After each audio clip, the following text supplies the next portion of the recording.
President Biden's age and memory in the spotlight tonight following a special counsel stinging report. Yesterday, that special counsel investigating the mishandling of documents referred to the president's recollection as painfully slow and his memory hazy. Then, at a news conference designed to assure Americans of his mental acuity, Mr. Biden flubbed the name of a country's leader. Lauren Glassberg here now with the fallout.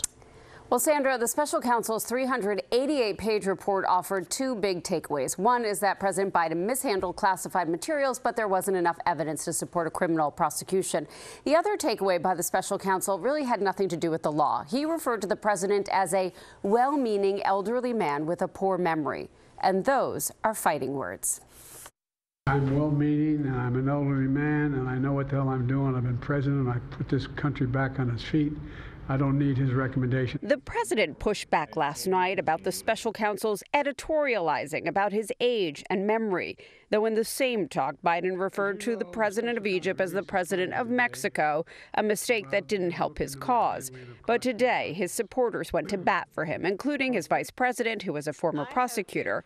Kamala Harris called the special counsel's descriptions of Biden gratuitous. The way that the president's demeanor in that report was characterized could not be more wrong on the facts and clearly politically motivated. The special counsel, Robert Hur, was hired to the Justice Department by former President Trump. It was just a political potshot in the middle of an election year when the special counsel knows that it's two elderly men who are running for president, and this one, who was appointed by Donald Trump, wanted to make sure that he got his licks in. And Republicans are using the special counsel's description of Biden and his memory lapses to their advantage. The special counsel's observation was pretty stunning. It's unnerving that the world can see this. But both Biden and Trump are among the oldest candidates for the presidency ever. Biden is 81, Trump is 77. The party that gets rid of their 80-year-old candidate is going to be the party that wins.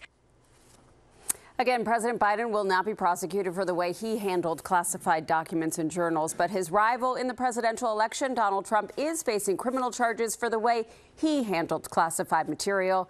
Trump calling it all a two-tier justice system.